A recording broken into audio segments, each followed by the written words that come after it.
அவர்களுக்கான நேரத்தையும் சேர்த்து எனக்கு வழங்கி இருக்கிறார். 10 மணிக்குள்ளாக நிகழ்ச்சியை நிறைவு செய்ய வேண்டும் என்பது தேர்தல் கால நெருக்கடி. ஏனோ காவல்துறை எப்போதும் 10 மணிக்கு வந்து நெருக்கடி தருகிறது. நான் அதையெல்லாம் அத்துமீறி பேசக்கூடியவன். ஆனால் இந்த அரங்கம் அதற்கு பொருந்தாது என்று நான் நம்புகிறேன். ஆயர்கள் மேடையில் இருக்கிற போது நாம் அவர்களுக்கு நெருக்கடியை தரக்கூடாது. இந்த மேடை சிறப்பு வாய்ந்த ஒன்று என்று நான் சுட்டிக்காட்ட விடுகிறேன். ஏனென்றால் இந்த மேடையில் கிறிஸ்தவ மதகுருமார்கள் தலைமை தாங்கி முன்னிலை வகித்து வழிநடத்தி கொண்டிருக்கிறார்கள்.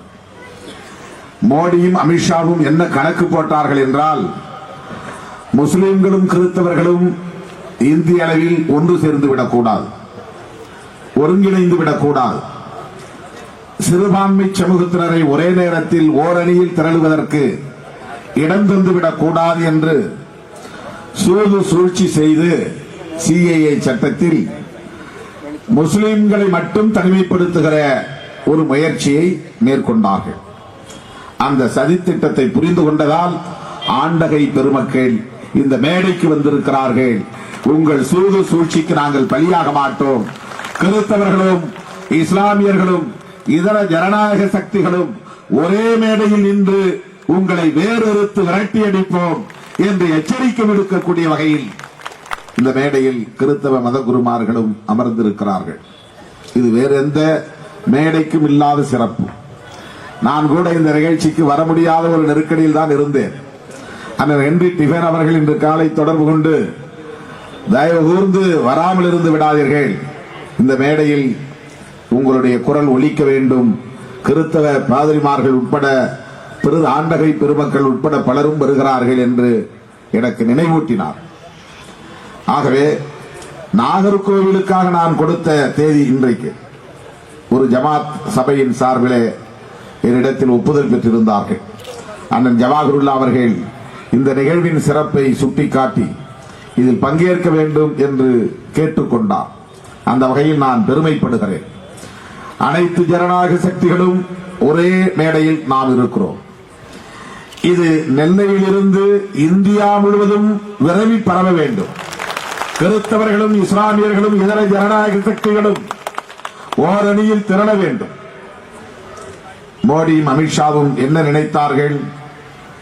இஸ்லாமியர்கள் மட்டுமே வீதிக்கு வருவார்கள், அப்படி என்றால் இஸ்லாமியர் அல்லாத அனைவரும் ஓரணியில் திரளுவார்கள், நாடு மதத்தின் அடிப்படையில் பிரிக்கப்படும், தம்முடைய கனவு திட்டங்கள் ஒவ்வொன்றாக அதை நிறைவேற்றிவிட முடியும் என்பதுதான் அவர்களின் கணக்கு. இஸ்லாமியர்கள் ஆத்திரப்படுவார்கள் என்பது மோடிக்கு தெரியாதா? வீதிக்கு வருவார்கள் என்பது அமித்ஷாவுக்கு தெரியாதா? இது மிகப்பெரிய ஒரு விவாதமாக தேசிய அளவில் மாறும் என்பது அவர்களுக்கு இந்த சட்டத்தை வரையறுத்து கொடுத்த அதிகாரிகளுக்கு தெரியாதா? RSS தலைவர்களுக்கு தெரியாதா? இது அரசமைப்பு சட்டத்திற்கு எதிரானது என்பதும் அவர்களுக்கு தெரியாத ஒன்றா?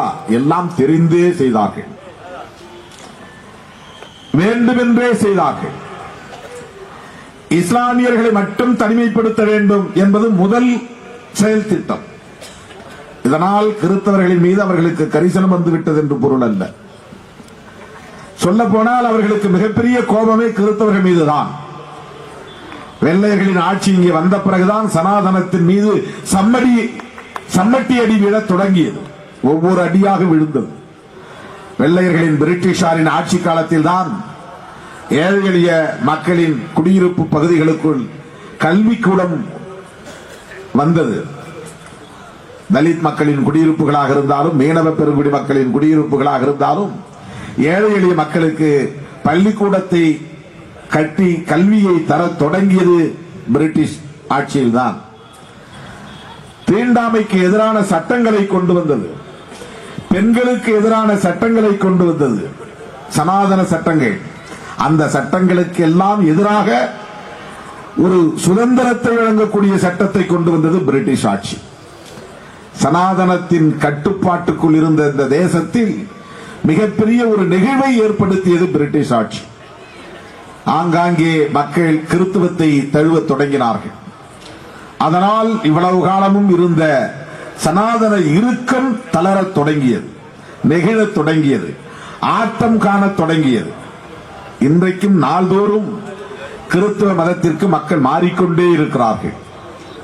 ஏனென்றால் கிறிஸ்தவ மதத்திற்கு மாறுவது என்பது கடினமானதல்ல, இஸ்லாத்துக்கு மாறுவது கடினமானது.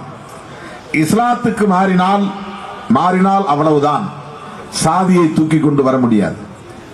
முஸ்லீமாக மாறினால் முஸ்லிம் தான், எல்லாவற்றையும் உதறிவிட்டு வெளியே வர வேண்டும், இஸ்லாத்துக்கு வர வேண்டும்.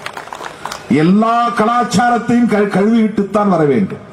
ஆனால் கிறிஸ்தவத்துக்கு மாறினால் உடையார் கிறிஸ்தவராக மாறிவிட முடியும், நாடார் கிறிஸ்தவராக மாறிவிட முடியும், தலித் கிறிஸ்தவராக மாறிவிட முடியும். அந்த பிளெக்சிபிலிட்டி கிறிஸ்டின் என்கிற சமூகத்துக்குள்ளே இருக்கிறது, மதத்துக்குள்ளே இருக்கிறது. எனவே கிறிஸ்தவ மதத்திற்கு மாறுவது என்பது இலகுவானது. அதற்காக சொல்லுகிறேன், கிறிஸ்தவ மதத்தில் இருக்கிற குறையை சொல்லுவதாக கருதிவிடக் கூடாது. கிறிஸ்தவ மதத்திற்கு மாறுவது என்பது இந்து சமூகத்தில் மிகவும் இலகுவானது. சாதியோடு மாறிவிட முடியும், தேவாலயத்திற்கு போக முடியும். ஆனால் இஸ்லாத்துக்கு மாறினால் எல்லாவற்றையும் விட்டுவிட்டுத்தான் வர வேண்டும். எனவே இஸ்லாத்துக்கு அவ்வளவு எளிதாக மாற முடியாது. ஆகவேதான் RSS கும்பலுக்கு இஸ்லாத்தின் மீது இருக்கக்கூடிய வெறுப்பை விட கிறிஸ்தவத்தின் மீது அதிக வெறுப்பு உண்டு, கோபம் உண்டு. தேவாலயங்களை தேடி போய் தாக்குகிறார்கள், மதமாற்றம் செய்கிறார் என்று. ஒடிசாவிலே ஆஸ்திரேலியாவில் இருந்து வந்த கிரஹாம் ஸ்டெயின்ஸ்டூவர்ட் என்கிற ஒரு பாதிரியார், அவர் தொழுநோயாளிகளுக்கு தொண்டு செய்யக்கூடியவர். குடும்பத்தோடு வந்து தொழுநோயாளிகளை தொட்டு அவர்களின் நுழைநீரை துடைத்துவிட்டு அவர்களுக்கு தொண்டு செய்யக்கூடிய உயர்ந்த தொண்டுள்ளத்தை கிறிஸ்தவம் அவருக்கு வழங்கி இருக்கிறது. ஆகவே அவரை குழந்தைகளோடு வைத்து காரில் கொளுத்திய கும்பல் தான் RSS கும்பல். அப்படி கொளுத்திய குற்றவாளி இன்றைக்கு இந்த அமைச்சரவையில் அமைச்சராக இருக்கிறார், சாரங்கி என்பவர். அவர் கிரஹாம் ஸ்டெயின்ஸ்டூவர்டை தீ வைத்து கொளுத்திய குற்றச்சாட்டுக்கு ஆளானவர். ஆனால் அவர் இன்றைக்கு மத்திய அமைச்சராக இருக்கிறார். அப்படி கிறிஸ்தவர்களுக்கு எதிரான வெறுப்பு, வெறி அவர்களுக்கு இருந்தும் மதுரையிலே பைபிளை கொளுத்திய காட்சிகளை நாம் சமூக வலைத்தளங்களில் பார்த்தோம். டெல்லியிலே தேவாலயங்களில் நுழைந்து தாக்கியதை நாம் பார்த்தோம். வடகிழக்கு மாநிலங்களில் இருக்கிற பழங்குடி மக்கள் அனைவரும் கிறிஸ்தவர்களாகவே மாறியிருக்கிறார்கள் என்பதால் அங்கே போய் அவர்கள் கிறிஸ்தவத்துக்கு எதிரான தாக்குதல்களை நடத்துவதை நாம் பார்க்கிறோம். இப்படி கிறிஸ்தவத்திற்கு எதிரான வெறுப்பு இருந்தும் கோபம் இருந்தும் எப்படி CAA சட்டத்தில் கிறிஸ்தவர்களுக்கு நாங்கள் குடியுரிமை தருவோம் என்று அவர்களால் முடிவெடுக்க முடிந்தது? அதுதான் சதித்திட்டம். கிறிஸ்தவர்களையும் இஸ்லாமியர்களையும் ஓரணியில் சேரவிடாமல் தடுக்க வேண்டும். ஒரே அணியில் சேர்ந்தால் 25 விழுக்காட்டுக்கு மேலானவர்கள் சிறுபான்மை மக்கள். அகில இந்திய அளவில் அமித்ஷா இந்த சட்டத்தை அறிமுகப்படுத்தி பேசிய போது பதில் உரையிலே பேசுகிற போது சொன்னார், நாடு விடுதலை பெற்ற போது முஸ்லிம்களின் மக்கள் தொகை வெறும் 9% தான். ஆனால் இன்றைக்கு முஸ்லிம்களின் சதவீதம் 14.5%. மக்கள் தொகை பெருகிவிட்டது, இந்துக்களின் மக்கள் தொகை குறைந்து விட்டது. அப்படி என்றால் அவர் என்ன மெசேஜ் சொல்ல விரும்புகிறார்? நாட்டில் முஸ்லிம்களின் மக்கள் தொகை பெருகிக் கொண்டே போகிறது என்று இந்து உணர்வாளர்களுக்கு பாராளுமன்றத்தில் தான் ஆற்றுகிற உரையின் மூலம் சொல்ல விரும்புகிறார். ஒரு வெறுப்பை விதைக்கிறார், முஸ்லிம் வெறுப்பை. கிறிஸ்தவர்களின் மக்கள் தொகையை பற்றி அவர் பேசவில்லை. ஆனால் இந்துக்களின் மக்கள் தொகை குறைகிறது என்கிறார். கிறிஸ்தவர்களின் மக்கள் தொகையையும் இஸ்லாமியர்களையும் கூட்டினால் 25 விழுக்காட்டுக்கு மேல். 100 கோடி என்றால் 25 கோடி, 130 கோடி என்றால் கிட்டத்தட்ட 30 கோடி. இஸ்லாமியர்களும் கிறிஸ்தவர்களுமே 30 கோடி மக்கள். எண்ணி பாருங்கள், தலித்துகளும் பழங்குடிகளும் இணைந்தால் என்ன ஆகும்? தலித்துகள் பழங்குடிகள் இணைந்தால் அது ஒரு 30 கோடி. 30 கோடி தலித்துகள் பழங்குடிகள், 30 கோடி சிறுபான்மையினர். தலித்துகள் பழங்குடிகள் சிறுபான்மையினர் இணைந்தால் யார் பெரும்பான்மை என்பதை எண்ணி பார்க்க வேண்டும். யார் பெரும்பான்மை?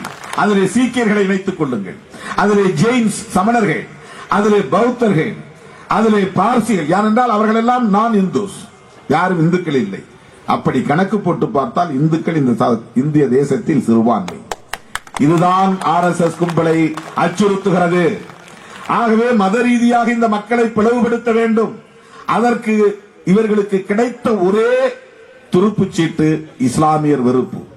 ஏனென்றால் 1947 நாடு விடுதலை பெற்ற போது இந்தியா பாகிஸ்தான் என்று இரண்டாக பிளவுபட்டது. அப்போது ஏற்பட்ட முரண்பாடு, மோதல், அந்த காலகட்டத்தில் ஏற்பட்ட பகைமை, அதை அப்படியே கையாண்டு தங்களுடைய கனவு திட்டங்களை நிறைவேற்றிக் கொள்ள வேண்டும் என்று அவர்கள் விரும்புகிறார்கள். என்ன கனவு திட்டம்? RSS புரிந்து கொண்டால்தான் பிஜேபியை புரிந்து கொள்ள முடியும். பிஜேபி என்பது காங்கிரஸ் கட்சியை போல, கம்யூனிஸ்ட் கட்சிகளை போல, திமுக போன்ற கட்சிகளை போல, மாநில கட்சிகளை போல சராசரியான அரசியல் கட்சி அல்ல. இந்த கட்சிகளுக்கு ஒரு தேர்தல் அரசியல் செயல் திட்டம் உண்டு. நாடாளுமன்ற தேர்தலில் வெற்றி பெற வேண்டும், அதிகாரத்திற்கு வர வேண்டும், சட்ட இயற்றுவதில் நம்முடைய பங்களிப்பு இருக்க வேண்டும், ஜனநாயகத்தை காப்பாற்றுவதற்கான பங்களிப்பு இருக்க வேண்டும், சமூக நீதியை காப்பாற்றுவதற்கான பங்களிப்பு இருக்க வேண்டும் என்கிற அடிப்படையில் ஒரு சராசரியான அரசியல் பார்வை கொண்ட அரசியல் கட்சிகள். ஆனால் பிஜேபி RSS ஒரு அரசியல் பிரிவு. RSS பெற்றெடுத்த குழந்தை அது. RSS வளர்த்திருக்கக்கூடிய ஒரு அரசியல் அமைப்பு. RSSக்கான செயல் திட்டம் என்னவோ அதுதான் பிஜேபியின் செயல் திட்டம். RSSக்கான கோட்பாடு என்னவோ அதுதான் பிஜேபியின் கோட்பாடு. RSS இத்தனை ஆண்டு காலமாக எதை நோக்கி பயணித்துக் கொண்டிருக்கிறதோ அதை நோக்கி பயணிப்பதுதான் பிஜேபியின் பயணம். நம்மை போல அரசமைப்பு சட்டத்தை மதிக்க வேண்டும் என்பதல்ல அவருடைய நோக்கம். ஏனென்றால் RSS இயக்கம் அரசியல் அமைப்பு சட்டத்தை ஏற்றுக்கொள்ளவில்லை. RSS இயக்கம் இந்திய தேசிய கொடியை ஏற்றுக்கொள்ளவில்லை. இதுவரையில் RSS இயக்கத்தினுடைய தலைமை அலுவலகத்தில் தேசிய கொடி ஏற்றப்பட்டதுண்டா? RSS இயக்கத்தினுடைய தலைவர்கள் யாராவது பதில் சொல்லுவார்களா? ஏன் இதுவரையில் இந்திய தேசிய கொடி RSS இயக்கத்தினுடைய தலைமை அலுவலகத்தில் ஏற்றப்படவில்லை? அவர்கள் விரும்பிய தேசிய கொடியை உருவாக்கும் வரையில் இந்த கொடியை ஏற்ற மாட்டார்கள். எனவே அவர்கள் அரசமைப்பு சட்டத்தின் மீது மதிப்பு கிடையாது, தேசிய கொடியின் மீதும் அவர்களுக்கு மதிப்பு கிடையாது. எல்லாவற்றுக்கும் மேலாக இந்த தேசத்தின் பெயரிலும் அவர்களுக்கு உடன்பாடு கிடையாது. அவர்களின் மிக முக்கியமான அல்டிமேட் அஜெண்டா என்பது இந்த தேசத்தின் பெயரை மாற்ற வேண்டும், இந்த தேசத்திற்கு ஒரு அரச மதத்தை அறிவிக்க வேண்டும், இந்த தேசத்தின் கொடியை மாற்ற வேண்டும், இந்த தேசத்தின் அரசமைப்பு சட்டத்தை மாற்ற வேண்டும். இதுதான் அவர்களுடைய அல்டிமேட் அஜெண்டா. இந்த கொள்கை கோட்பாடுகளை நிறைவேற்றுவதற்கு வாய்ப்பாக இன்றைக்கு அவர்களுக்கு அரசியல் அதிகாரம் கிடைத்துவிட்டது. போன தேர்தலில் தேசிய அளவில் எதிர்க்கட்சிகள் சிதறாமல் இருந்திருந்தால், எதிர்க்கட்சிகள் ஓரணியில் திரண்டிருந்தால் ஓரளவுக்கு இவர்களை தடுத்திருக்க முடியும். ஆனால் நமக்கு பெரிய சாபக்கேடு, அடுத்த தேர்தலிலும் கூட தேசிய அளவில் எதிர்க்கட்சிகள் ஒருங்கிணைய முடியுமா என்பது மிகப்பெரிய கேள்விக்குறியாக இருக்கிறது. மிகப்பெரிய கேள்விக்குறியாக இருக்கிறது. தேசிய அளவில் மாநில கட்சிகள் உட்பட அனைத்து எதிர்க்கட்சிகளும் ஓரணியில் திரளாமல் இந்த சனாதன கும்பலை விரட்ட முடியாது. இப்போது அவர்களுக்கு அதுதான் அகந்தையாக மாறி இருக்கிறது, ஆணவமாக மாறி இருக்கிறது, திமிராக இன்றைக்கு அது பரிணாமம் அடைந்திருக்கிறது. இவர்களால் என்ன செய்துவிட முடியும்? இனி காங்கிரஸ் ஆட்சிக்கு வருவது அவ்வளவு சாதாரணமான ஒன்று அல்ல, முயற்கொம்பே என்று நினைக்கிறார்கள். எதிர்க்கட்சிகள் ஒருங்கிணைவதற்கான வாய்ப்பில்லை என்று நம்புகிறார்கள். அதனால்தான் தெரிந்து அறிந்து வேண்டுமென்று திட்டமிட்டு அரசமைப்பு சட்டத்திற்கு எதிராக ஒரு சட்டத்தை இயற்றுகிறார்கள். அன்கான்ஸ்டிடியூஷனல், அரசமைப்பு சட்டத்திற்கு எதிரானது CAA. ஏன்? நாங்கள் இந்த சட்டத்தை மதிக்க மாட்டோம். எந்த சட்டத்தை? அரசமைப்பு சட்டத்தை. அது மதசார்பின்மையை சொல்லுகிறது, அது சாதி இல்லை என்று சொல்லுகிறது, வர்க்கம் இல்லை என்று சொல்லுகிறது, ஆணும் பெண்ணும் சமம் என்று சொல்லுகிறது, அடித்தட்டிலே கிடப்பவனுக்கெல்லாம் அதிகாரத்தை தருகிறது, சமூக நீதியை தருகிறது, ஜனநாயகத்தை தருகிறது. ஆயிரம் ஆண்டுகளாக நாங்கள் கட்டி காப்பாற்றிய இந்த சமூக கட்டமைப்பை சிதைத்துக் கொண்டிருக்கிறது. எனவே எங்கள் பகை அரசமைப்பு சட்டம் தான், எங்கள் எதிரி அரசமைப்பு சட்டம் தான். இதை வெளிப்படையாக அவர்களால் சொல்ல முடியாது. ஒரு அரசமைப்பு சட்டத்திற்கு எதிராக ஒரு ஆளும் கட்சி பேச முடியாது. அதனால் நடிக்கிறார்கள். மோடி சொல்கிறார், எல்லோருக்கும் அவரவர் மதம் சார்ந்த வேதங்கள் உண்டு, எனக்கு வேதம் அரசமைப்பு சட்டம் தான் என்று.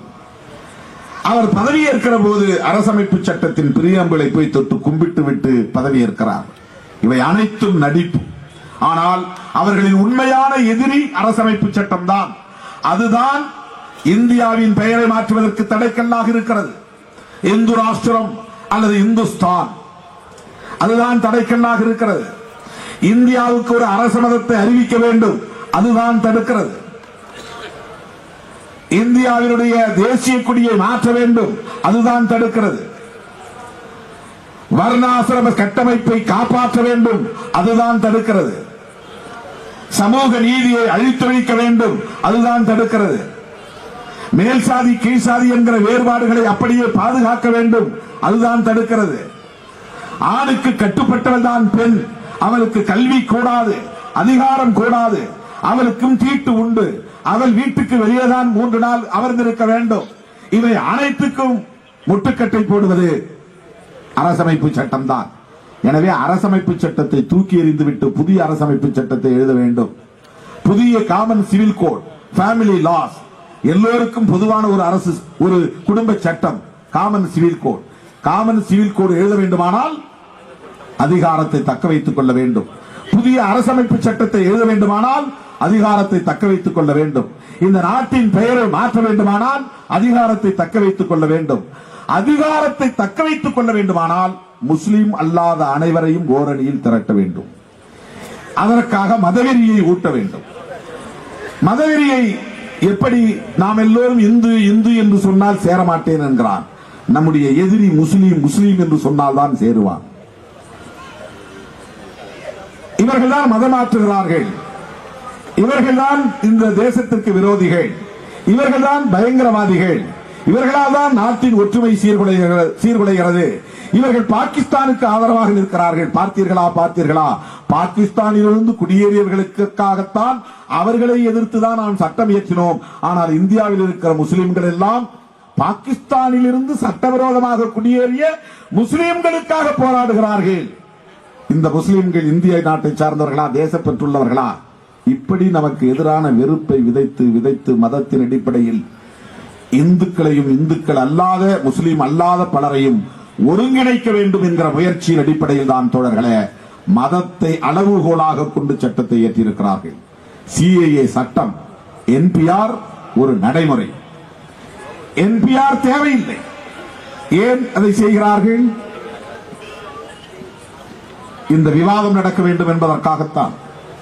வேண்டாதவர்களை எல்லாம் சந்தேகத்திற்குரிய குடிமக்கள். என்பிஆர் நடைமுறைக்கு வந்தால் 3 வகையான குடிமக்கள்: குடியுரிமை பெற்றவர்கள், சந்தேகத்திற்குரிய குடிமக்கள், குடியுரிமை பெற வாய்ப்பில்லாதவர்கள் அல்லது குடியுரிமை மறுக்கப்பட்டவர்கள். சிட்டிசன்ஸ், நான் சிட்டிசன்ஸ், டவுட்ஃபுல் சிட்டிசன்ஸ்.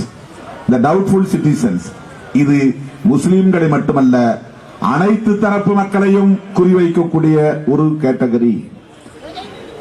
இதன் மூலம் நாடு முழுவதும் மொழி உரிமையை பேசக்கூடாது, இன உரிமையை பேச முடியாது, மாநில உரிமைகளை பேச முடியாது, சமூக நீதியை பேச முடியாது, இடஒதுக்கீட்டுக்கான குரலை கொடுக்க முடியாது, தனியார் துறையில் இடஒதுக்கீடு வேண்டும் என்று கேட்க முடியாது, வேலை வாய்ப்பு என்ன ஆயிற்று என்று கேட்க முடியாது, அயல்நாட்டு வங்கிகளில் போடப்பட்ட கருப்பு பணங்களை மீட்டீர்களா என்று கேட்க முடியாது, பொருளாதாரம் ஏன் வீழ்ச்சியடைந்தது என்ற கேள்வியை எழுப்ப முடியாது, விவசாய மேம்பாடு இல்லையே ஏன் என்று கேட்க முடியாது. மதத்தின் அடிப்படையிலான விவாதமே தொடரும் தொடரும் தொடரும் தொடர்ந்து கொண்டே இருக்கும். நான் குடிமகனா இல்லையா என்கிற ஓட்டத்திலேயே நானும் நீயும் போராடி கொண்டிருக்க வேண்டிய நிலை வரும். ஒரே கல்லில் பல மாங்காய் அடிக்கிற உத்தியை இன்றைக்கு அவர்கள் கையாண்டு இருக்கிறார்கள்.